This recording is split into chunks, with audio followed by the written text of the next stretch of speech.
My daughter said we were going on a trip, then left me at a nursing home, so I left her with nothing. My daughter even helped me pack. I wore my nicest blouse and smiled the whole car ride. I thought maybe, for once, she just wanted to spend time with me. But when we pulled up to the nursing home and she grabbed my bag without looking me in the eye, I knew. She wasn't bringing me anywhere. She was leaving me. Before I begin, thank you for listening to my story. Let me know in the comments where and what time you're tuning in from. It means more than you know. It reminds me that I'm not alone in this. And if you'd like to share your story with me, feel free to email it. I'll drop my email in the description below. Now let me tell you what really happened.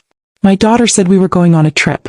My daughter said it casually, like it was just another errand or an overdue mother-daughter weekend.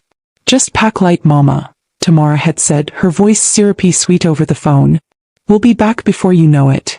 I remember holding the phone to my chest after she hung up, whispering to the silence in my kitchen. She remembered me. It had been months since she visited. A year since she stayed longer than a quick hello. But suddenly she wanted time. Suddenly I mattered again. I packed 2 outfits, my Bible and the gold brooch Marcus gave me for our 30th anniversary. I placed my slippers carefully in a plastic bag and tucked in a photo of Tamara when she was 5, missing teeth and all, with pigtails I used to braid every Sunday night. I looked around my home, the house Marcus and I had built from scratch, and felt something stir in my chest. Hope. Maybe we were turning a corner. Maybe my only daughter remembered who I was, what we'd been to each other. Tamara pulled up in a shiny black SUV I'd never seen before. Her sunglasses were too big for her face, her hair slicked back like the girls on television. She beeped the horn twice and didn't get out of the car. When I opened the passenger door, she smiled. It was a stiff smile, the kind you give a coworker at a funeral. Ready? She asked, not looking at me. Where are we going? It's a surprise, she said. Just ride, Mama. So I rode. For 2 hours. The car smelled like leather and perfume I didn't recognize. Tamara tapped the steering wheel every few minutes, a nervous rhythm that told me more than her silence. I asked again. She waved her hand and said, somewhere peaceful. You've been stressed. You need rest. I stared at the road ahead. Flat highways and long silences. My stomach sank, but I ignored it. Because that's what mothers do. We ignore things when it comes to our children. Even the things that hurt. When we pulled off the highway, I saw it. A squat building with beige bricks, rusted window frames, and a peeling green sign that read, Pine Hill Assisted Living. There was no luggage cart. No welcome banner. Just a nurse in scrubs holding a clipboard and a smile too wide to trust. Tamara parked in front of the sliding doors and got out without a word. I didn't move. Not until she opened my door and grabbed my bag. Tamara, I said, what is this? She looked past me like I wasn't even there. Let's just go inside. Just for a little bit. Is this a nursing home? She didn't answer. Just walked toward the entrance like she was late for a meeting. Inside it smelled like bleach and boiled cabbage. A man in a wheelchair stared at a flickering television. A nurse walked by with a tray of pills. I stood frozen in the lobby, my purse slipping off my shoulder. A woman behind the front desk looked up. You must be Evelyn. We've got everything ready. Ready? Tamara handed her a manila envelope. All the paperwork's in there. I stepped forward. What paperwork? Tamara smiled. Mama, you've been forgetting things. You left the stove on last week. You got lost in the grocery store. You need help. I didn't get lost. I was reading the labels. You were in the parking lot crying. I swallowed hard. That was one time. And the stove. You left the burner on with a towel nearby. That was a power surge. You know that. She turned to the nurse. She gets confused sometimes. I felt the ground tilt under me. My knees went weak and I grabbed the edge of the counter. I don't want to stay here, I whispered. Tamara didn't look at me. It's just temporary. Until you're stable. Stable? I'm not. She looked at her watch. I have to go. Go where? Work. But you told me this was a trip. She sighed. Mama, don't make this harder than it has to be. They'll take care of you. You're my only child, I said, my voice cracking. There's no one else. He paused at the door. Exactly. And then she was gone. Just like that. I stood there, trembling, while a stranger led me to a room with plastic flowers and a window that didn't open. That night, I stared at the ceiling and tried to remember where the sky went. I held the brooch Marcus gave me and cried like I hadn't cried since his funeral. The pain in my chest wasn't just betrayal, it was grief. The kind that doesn't scream. The kind that settles in your bones. I thought of the years I'd worked double shifts so Tamar could have dance classes. The nights I stayed up sewing costumes. The meals I skipped so she could eat better. I thought of the day she got her first job and how proud I was. How I bought her a silver bracelet even though my rent was late. I never asked her for anything. Never made her feel guilty for moving away. Never reminded her of the sacrifices. Because that's what mothers do. We give. Even when it hurts. Especially when it hurts. But now as I lay in that strange bed with thin sheets and strange voices in the hallway, I realized something I never wanted to believe. Tamar didn't leave me here because she was overwhelmed. She left me here because it was easier. Easier to forget me. Easier to claim the house. Easier to move on. And for the first time in my life I let myself feel the full weight of that truth. I cried until the sun came up. And then I didn't cry at all. The sun crept in through the blinds, striping the room in long lines of yellow and gray. I didn't move. I lay in the same position I had fallen asleep in, if you could call what I did last night sleep. My eyes had been closed but my mind never rested. My chest ached in a way no medicine could fix. Grief, that was all it was. A grief worse than death. Because death is final. Betrayal lingers. A knock came. Then a nurse entered with a tray. "Good morning, Miss Mayfield," she said cheerily. "We've got oatmeal, applesauce and decaf." I didn't respond. She placed the tray gently on the bedside table, fluffed my pillow and left without forcing the conversation. She'd learned quickly. I didn't touch the food. I hadn't eaten more than a few bites in days. On the first day I thought Tamara would return, explain everything, tell me it was a misunderstanding. On the second day I waited by the window. By the third I tried calling her. Straight to voicemail. On the fourth I called again.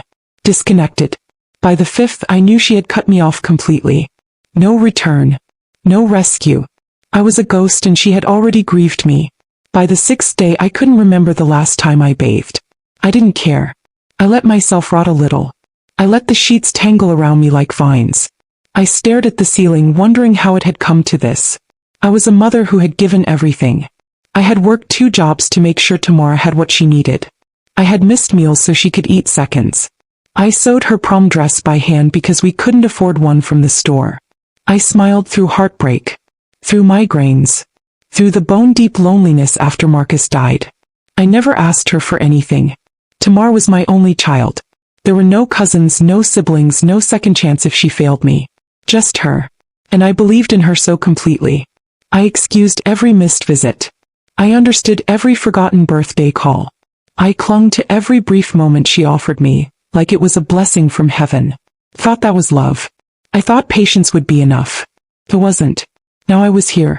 In a place that smelled like bleach and sadness, where people spoke to me like I was made of glass and medicine. Where no one called me mama. No one asked about Marcus.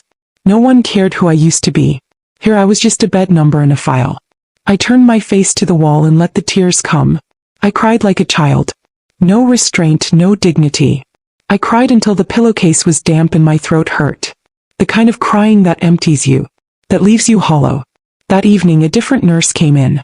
She didn't speak at first. She just sat in the chair beside my bed, crossed one leg over the other and watched me quietly. "You've been here a week," she said finally. "Haven't eaten. Barely moved." I didn't answer.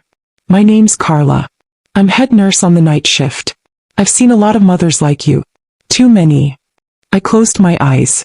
She leaned forward. "You think you're the only one this happened to? You think you're the only mama who got tricked into packing a bag and walking into this place thinking you were going somewhere else?" My breath caught.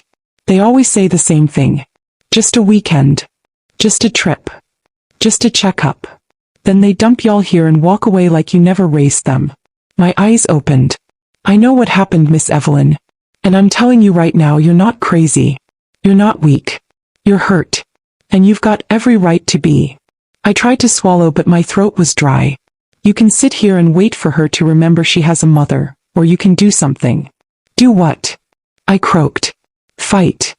I don't even know how." Carla reached into her pocket and pulled out a folded piece of paper. She placed it gently on the tray beside my untouched oatmeal. That's a name. Brenda Holloway. She's an attorney. Got my aunt out of here when her son did her the same way. Took her house, her pension, everything. Brenda made sure he never touched a dime again. I stared at the paper but didn't touch it. You're still in your right mind. You've still got your name. Don't let them erase it. Don't let your daughter cash in on your silence. She stood and walked to the door. You call her. Or you stay here and let this be your life. But don't you ever say no one tried to help. She left and the room was silent again. Except now something was different. The paper was still there, sitting heavy on the tray. I looked at it until my vision blurred. Brenda Holloway. I whispered the name to myself, over and over like a prayer.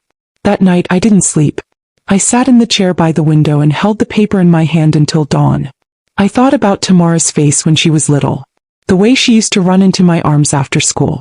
The way she'd cry if I ever missed one of her school performances. How had that little girl grown into a woman who could lie so easily? I thought about Marcus. About the house we built, the sacrifices we made. He would have never let this happen. He would have told me to get up. To stand straight. To remember who I was. In the morning I put on my slippers. I brushed my hair. I washed my face. I looked in the mirror and saw someone I hadn't seen in days. Someone with fire left. I asked the front desk for a private phone call. They looked surprised, but they brought the cordless to my room. I sat down and dialed the number Carla had given me. My hands shook as I pressed each button. It rang 3 times. Then a woman's voice answered, calm and crisp. This is Brenda Holloway. I swallowed hard. My name is Evelyn Mayfield. I was placed in a nursing home by my daughter without my permission. He told me we were going on a trip. I don't want to be here. I never agreed to any of this. There was a pause. Then she said, tell me everything. And I did. I told her about Tamara. About the house. About the lies. About the way my name had been used like a tool, like it meant nothing. She didn't interrupt. Didn't gasp. He just listened. By the time I finished, my voice was shaking. Brenda said, I'll be there tomorrow morning. We'll start with revoking power of attorney and freezing anything she tried to touch. You're not alone in this, Mrs. Mayfield. We're going to take your life back. I sat there for a moment after she hung up. Later that night, Carla peeked in. I didn't speak. I just held up the folded paper with Brenda's name on it. She smiled and gave me a nod. I was still hurting. But now I had a name.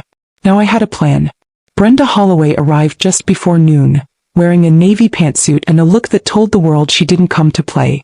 She was shorter than I expected, with tight coils of salt and pepper hair and eyes that didn't blink more than necessary. She walked into my room like she already owned it and sat down across from me without waiting to be offered a seat. You look better than I imagined, she said. That's a compliment. Most people I meet in your situation are still sedated or silenced. I raised an eyebrow. I've been both. Just not today. She gave a single nod, then opened a thick manila folder. Let me tell you what I already know. Your daughter, Tamara Bennett, filed for medical power of attorney 2 months ago, claiming you had early-stage cognitive decline. She presented one unsigned doctor's note and a pharmacy receipt for a vitamin supplement, which she tried to use as proof you'd been prescribed memory support meds. That's a lie, I said. I know, she replied. She used that documentation to open a legal file with a probate attorney in her district. She listed herself as your next of kin, and she began steps to liquidate your assets, starting with your house. I felt a sharp twist in my gut. You mean she actually tried to sell it? She had a verbal agreement with a buyer. The sale wasn't finalized, but the paperwork was in motion. We froze it just in time. I blinked, my mouth suddenly dry. And she used my name for all of this? She did. But she won't again. Brenda flipped through her folder. Your pension? We're rerouting it back to your personal account. Your property? Tamara's claim on it is being challenged as fraudulent. She submitted signatures that don't match your medical records. We'll get those voided. I looked down at my hands. I trusted her. She told me we were going on a trip. Brenda closed the folder. Miss Mayfield, I've been doing this for 18 years. And let me tell you something. You're not alone. You'd be surprised how many daughters and sons, educated, church-going, smiling to the world, have a little predator inside them. What your daughter did wasn't just betrayal. It was strategy. I felt the heat rise behind my eyes again. She didn't even call me after. She didn't check in. Just left me here like I was nothing. Because to her you're not a person. You're paperwork. A name attached to money and property. We're going to change that. And not just legally. Brenda reached into her briefcase and pulled out a second folder. I need you to start writing everything you remember. The conversations, the dates, what she told you. If a nurse heard her say it was just a trip, write it down. If there were witnesses at the house or neighbors who saw her pack your things, write it down. Every detail matters. Carla walked in with a cup of tea and gave me a quiet nod. She glanced at Brenda and said, "This the lady?" "She's the one," I said, managing a weak smile. Carla turned to Brenda. "If you need anything from the staff side, let me know. I've seen what this place does to people like Miss Evelyn. Most of them never get back out. She's lucky you showed up." "I don't believe in luck," Brenda said. "Just timing and evidence." After Carla left, I took the pen Brenda offered and wrote my name at the top of the page. I paused, staring at the lines below. My hands were trembling, but not from fear this time. It was something else. A pulse. A vibration. The beginning of something strong rising inside me. I wrote down the date Tamara called me. The way she said to pack light. I wrote down the last conversation we had before she dropped me off. I remembered her saying, "You've been forgetting things," as if I were a burden, not a mother. I wrote until my fingers cramped. Brenda scanned the notes and nodded. "Good start. We'll add affidavits and subpoena records if necessary. This won't just be a reversal. It'll be a message." "What kind of message?" "The kind that tells your daughter she messed with the wrong woman." I couldn't help but let out a bitter chuckle. I never thought I'd be the kind of mother who needed a lawyer to protect her from her own child. Brenda softened just a bit. "You're not that kind of mother. You're the kind of mother who gave everything and asked for nothing. That's exactly why women like you become targets. But that stops now." That night, I sat up in bed for the first time since I'd arrived. Carla brought me a warm dinner and said, "You eating now? That must mean you're getting your fire back." I nodded. "I've got someone on my side now." He grinned. "No, you've got yourself on your side now. That's the difference." I ate every bite. Later, I picked up the pen again and kept writing. I remembered the phone bill that had gone unpaid when Tamara was in college, and how I went without heat one winter just so she could study abroad. I remembered sewing her graduation dress by hand. I remembered all the ways I made my love invisible so hers could shine. She didn't abandon me because I failed her. She abandoned me because she thought I was too old to remember what she'd taken. But I remembered everything. Every lie. Every detail. And soon so would the court. Over the next 3 weeks, my name began to come back to me. Not just legally but spiritually. Carla said I started walking different. The other residents noticed too. They used to whisper like I was one of the ones who'd lost their mind. Now they looked at me with curiosity like I might just make it out of this place. Brenda worked fast. She called me twice a week with updates, and each time her voice got sharper, more focused. "The house is safe for now," she said during our Tuesday call. "The pension deposits have been frozen from Tamara's account. And we've filed the petition to revoke her power of attorney. The hearing's scheduled in 30 days. 30 days. That was how long I had to wait before I could step back into my own life. Until then, I stayed quiet but alert. I listened. I watched. I kept a notebook hidden behind the radiator and filled it with every bit of useful information. Dates, staff comments, things Tamara had said the day she left me here. On day 12, I asked Carla if she remembered anything Tamara said when she checked me in. Carla tilted her head and said, "She told the receptionist you had early onset memory issues. Said you'd agreed to the placement. That you were just getting confused lately." I knew it was shady. But people say all kinds of things when they're abandoning someone. "Would you write that down?" I asked. "Gladly." Carla wrote a full statement on nursing home letterhead and gave it to me folded in half. I added it to Brenda's growing evidence pile. Every day that passed, I moved more intentionally. I brushed my own hair again. I walked the hallway on my own. I started making phone calls on the facility phone. Old friends, neighbors, people I hadn't spoken to in years. Every person I talked to was shocked to hear what had happened. A few had already seen the for sale sign Tamara posted on my front lawn. One neighbor even said she overheard Tamara telling a visitor that Mom wasn't doing well, but she's comfortable now. Comfortable. That was the word she used after locking me away and trying to erase me from my own home. I shared all of this with Brenda. She wasn't surprised.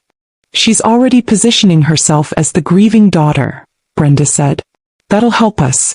Because once we show the court that you're not only competent but alert and active, she'll look like a manipulator. I wanted to ask what kind of punishment Tamara might face. But something in me couldn't get the words out. I wasn't sure I wanted her punished, at least not in the courtroom sense. I wanted her to feel what I felt. To feel discarded. Powerless. Forgotten. That was the kind of pain that changed a person. On day 16 I received a letter in the mail. No return address, but I recognized the handwriting immediately. It was Tamara's. I opened it slowly, hands steady even though my heart had already dropped. Mama, I hope you're well. I'm sorry if things got messy. I was just trying to do what was best. I know it may not seem like it now, but I had good intentions. Maybe we can talk soon and sort this out. Love, Tamara. No apology. No explanation. Just a vague defense wrapped in a lie. I didn't cry. I didn't shake. I folded the letter neatly and placed it in a clean envelope marked evidence. Then I wrote my own letter. Just one line addressed to no one in particular. You took my trust and turned it into a weapon. I won't let you aim it at me again. That night, Carla brought me a warm cup of tea and a slice of lemon pound cake she made at home. She sat beside my bed and asked, "You ready for what's coming?" "I'm ready to go home," I said. "And if she shows up? What if she tries to talk her way out of this?" I looked her in the eye. "She can say whatever she wants. But she won't be walking back into my house.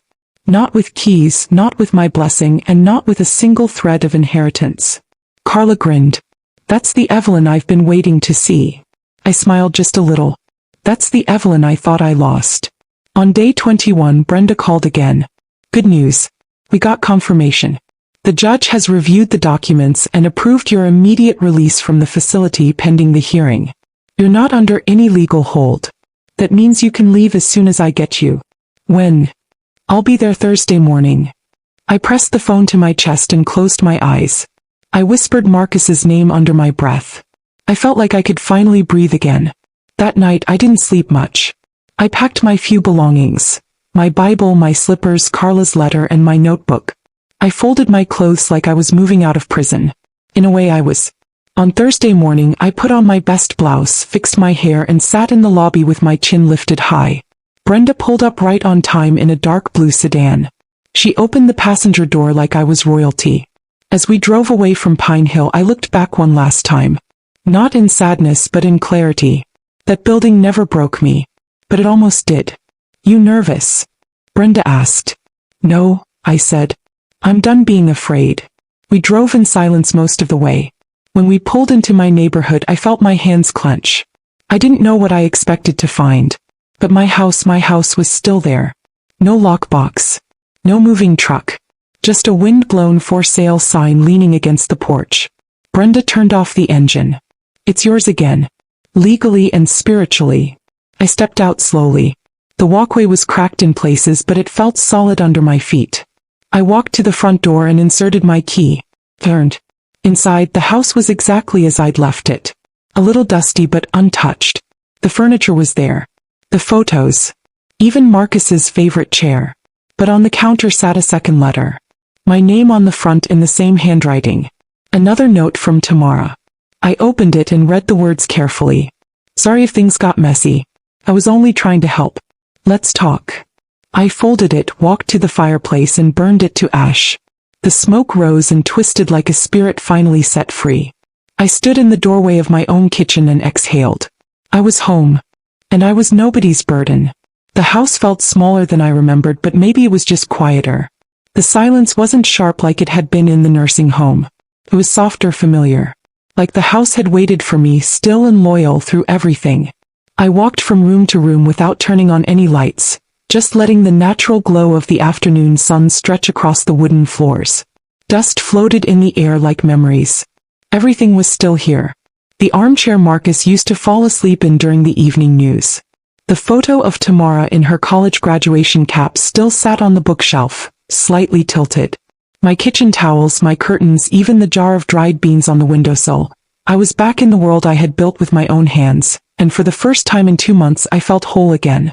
Brenda followed me in but didn't say much. She gave me space, standing by the doorway as I wandered like someone trying to remember who they used to be. When I finally turned to her, she asked, "You all right?" "I think I am," I said. "Or at least I will be." She nodded, then reached into her bag. "There's one more thing you should see." She handed me a copy of the formal complaint filed in court. At the top was Tamara's name, typed in bold. Beneath it, forged documents, unauthorized account access, abuse of power of attorney, fraudulent transfer attempts. There were witness statements, financial records, even the voicemail I left her, the one she never responded to. "The hearing's still set for next month," Brenda said, "but with what we've submitted, the judge has already issued a temporary ruling. She's frozen out of everything. Bank accounts, property rights, even access to your medical decisions. You have full legal control again." I took the papers in my hands and felt a strange mix of relief and mourning. Mourning for the daughter I thought I had, the girl I'd raised, the one who used to beg me to stay a little longer when I tucked her in at night. And relief for the woman I had become, who now understood that love without respect is not love at all. I spent that night cleaning. Not because the house was dirty, but because I needed to touch everything again. I needed to remind the walls and the floors and the cabinets that I was still here. That Evelyn Mayfield hadn't been erased. I found more letters in a drawer. Tamara's handwriting again. Unsent drafts, maybe, or notes she wrote before everything spiraled. One read, "She's not going to make it on her own." Another, "Once the paperwork clears, I can finally breathe." I stopped reading after that. I folded the pages and dropped them into the trash.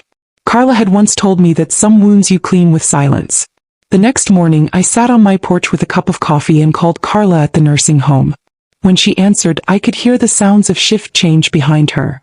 The squeak of shoes, the rustle of paper gowns, a distant cough. "You made it," she said, voice full of pride. "I made it," I replied. "Thank you. For everything." "You're the one who did the work," she said. "I just gave you a name. You did the rest." "Still," I whispered. "You were the first person who made me feel like I wasn't crazy." "You weren't crazy," she said. "You were just surrounded by cowards." We said our goodbyes and I hung up. The sky was clear. The wind moved the tree branches slowly, like an old gospel song. A few days later, a neighbor stopped by. Said he'd seen Tamara drive by the house twice but didn't get out. I nodded. I wasn't surprised. People like Tamara don't always show up to say sorry. Sometimes they just show up to see what's left. Then 2 months after I came home, I heard from Brenda again. "She moved out," she said over the phone. "Tamara?" I asked. "Yes." The realtor contacted me to confirm. "The condo's under investigation now.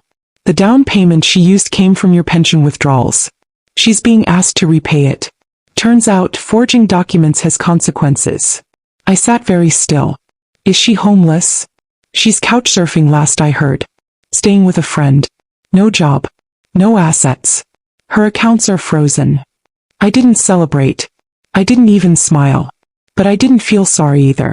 Let her find out what it means to be left behind. I was thrown away like I was nothing. Now she knows exactly what that feels like. That evening, I pulled out my old journal and flipped to the last page. I wrote a new will. Not the legal one, that Brenda had already updated. This was a personal one. The kind that lives in the soul. "I gave you life," I wrote. "And when you tried to take mine, I gave you nothing." Then I closed the journal and poured myself a glass of lemonade. The sunset stretched across the sky like a second chance. I didn't get back everything I lost. But I got back the part of me she thought was gone. The courtroom smelled like dust and old paper. I sat in the front row beside Brenda, watching the judge flip through our file with a frown that deepened by the second. Across the aisle sat an empty chair. Tamara hadn't shown up. No attorney. No statement. Just silence. It was almost insulting the way she refused to face me even now. Brenda said it wasn't unusual. People like Tamara rarely believed the consequences would catch them. They live behind polite smiles, pretending what they did wasn't so bad, until the law reminds them otherwise. The judge cleared his throat and looked down over his glasses. "I've reviewed the statements, medical records, financial documentation, and the witness testimony from Ms. James and Ms. Holloway. It's abundantly clear that Ms. Mayfield was placed into Pine Hill assisted living under false pretenses. The documentation provided to justify her admission was misleading, unauthorized, and in some cases forged. He paused and looked at me directly. Ms. Mayfield, I commend your resilience and your clarity in defending your rights. I nodded but said nothing. My hands were folded in my lap, palms warm and steady. Effective immediately, the judge continued, Tamara Bennett is stripped of all rights pertaining to Ms. Mayfield's estate, finances, and care. The power of attorney is void. Her name is to be removed from all financial accounts and legal documents under Ms. Mayfield's control. Further, the court will issue a permanent protective order to prevent Ms. Bennett from accessing, selling, or claiming any assets belonging to Ms. Mayfield. Brenda didn't smile. She just leaned slightly toward me and whispered, It's done. But I already knew. I had known the moment Tamara didn't show up. That was her admission. Not of guilt but of shame. She couldn't sit in a room and face the woman she tried to disappear. As we left the courthouse, the sun hit my face in a way that made me close my eyes. Not to block the light but to absorb it. To remember what it felt like to walk freely in the world without someone trying to speak over my name. I didn't say much on the ride home. Brenda gave me space, letting the quiet fill with victory instead of words. When I got home, I brewed a pot of tea and opened the living room window. The breeze carried the smell of cut grass and magnolias. It reminded me of Marcus. Of porch mornings and gospel songs on the radio. I pulled out a fresh sheet of paper and began writing my new will by hand. Not the legal one Brenda had filed, but my personal legacy. The one I would leave behind in a place Tamara could never touch. To Carla I left my wedding band. She had cared for me with more honesty than my own blood.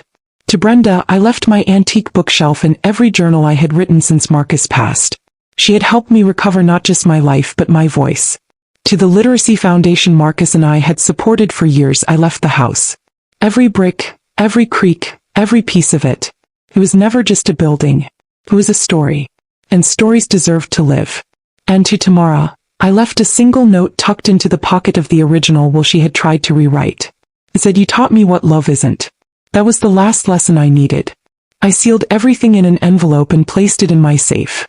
Then I turned off the lights and stood in the middle of my kitchen, listening to the hum of the refrigerator and the ticking of the clock on the wall. Normal sounds. Peaceful ones. Sounds that told me I had survived. Later that week I got a call from one of the neighbors. She said Tamara had been seen getting into a rideshare car, carrying 2 suitcases and looking like she hadn't slept in days. The condo she bought with my stolen pension money was under foreclosure, and the job she had lined up fell through once the fraud charges were filed. She was staying with a friend for now. No permanent address. No income. I didn't ask for more details. I didn't need to. That chapter was already closed. The mail came that afternoon. Nothing urgent. A grocery flyer. A letter from the senior center inviting me to an art class. I smiled at the thought of it. Paint and brushes and something new. I'd never painted before.